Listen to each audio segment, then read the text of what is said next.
حق میں استعمال کر رہا ہے۔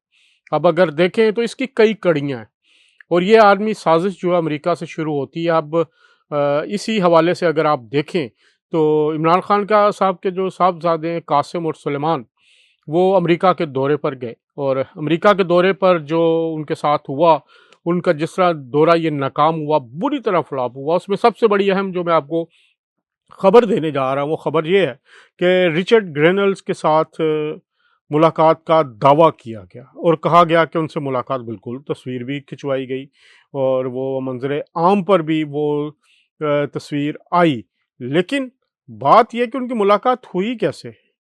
کیا ان کو ٹائم دیا گیا تھا اسپیشل؟ نہیں، رچرڈ گرینل کے ساتھ جو ملاقات ہوئی قاسم اور سلیمان کی، وہ ملاقات ایک سکھ ڈیلیگیشن ان سے مل رہا تھا، اس کے ساتھ قاسم اور سلیمان ملے ہیں، اور وہ بھی ایک لابی میں ملے ہیں۔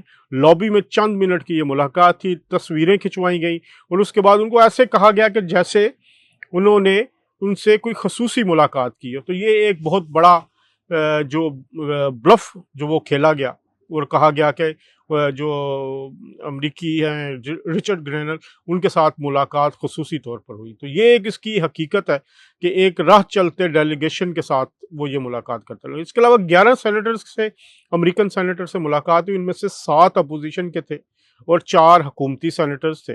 تو ان کو بھی جو وہ وہی لوگ ہیں جن سے پہلے ان کی ملاقات ہوئی۔ تو اب ایک نیا فیز شروع کیا گیا ہے پاکستان کے خلاف، پاکستان کے اداروں کے خلاف ایک انٹرویو کا سلسلہ شروع ہوا ہے۔ ایک ہم نے انٹرویو دیکھا، اور اس انٹرویو میں جو بہت ساری ایسی چیزیں کہی گئی ہیں جن کا وجود ہی نہیں ہے، جو صریحاً غلط بیانی ہے، اور اس میں پاکستان کے اداروں کے خلاف جو ہیں وہ باتیں کی گئی۔ عمران خان صاحب جیل میں ہیں کرپشن کی وجہ سے۔ عمران خان کے خلاف مقدمے چل رہے ہیں سانیہ 9 مئی کے۔ انہوں نے جس طرح پاکستان کی ریاست اور پاکستان کی سلامتی سے کھیلنے کے لیے ایک جتھا تیار کیا تھا، جس کی انہوں نے کئی مہینوں تک ذہن سازی کی، اب تو پکے ثبوت آ چکے ہیں کہ جو فیصلے بھی آئے ہیں اس میں عمران خان صاحب کو منصوبہ ساز قرار دیا جا رہا ہے، کہ ان کے زیر صدارت جو میٹنگز ہوتی تھی ان میں اس حوالے سے جو ہے وہ باتیں ہوتی تھی، پلاننگ کی جاتی تھی۔ اب وقت قریب ہے، کیونکہ عمران خان کو صاحب کو بھی ان مقدمات میں سزا ہونی ہے۔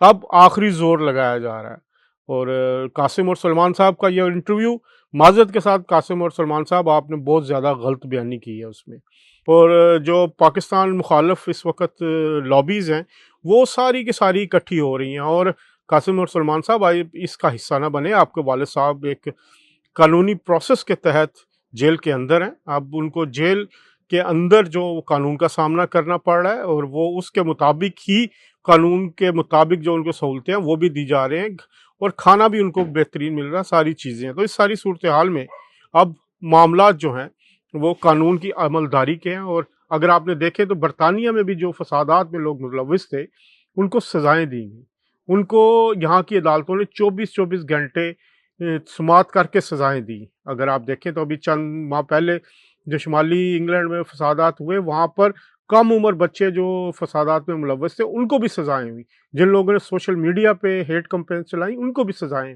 اگر آپ کا ملک برطانیہ فسادیوں کو سزا دے سکتا ہے تو پاکستان کو بھی یہ حق ہے کہ وہ پاکستان بھی ایسے فسادیوں کو سزا دے۔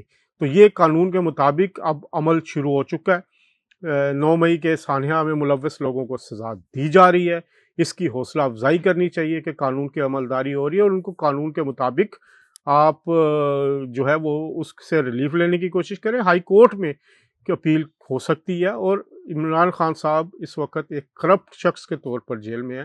کرپٹ شخص کو سپورٹ کرنے کا کوئی بھی جواز نہیں بنتا۔ تو میرے جو ایک پاکستانیوں سے بھی گزارش ہے کہ وہ اس طرح کی کوئی فنڈنگ نہ کریں جو پاکستان کے خلاف استعمال ہو سکے۔ پاکستان کے خلاف اس وقت بھارت سب سے زیادہ سرگرم ہے، وہ پاکستان کے مفادات کو زچ پہنچانا چاہتا ہے، پاکستان کے خلاف جو کارروائیاں کر رہا ہے، اور اس میں بہت سارے ایلیمنٹ شامل ہیں۔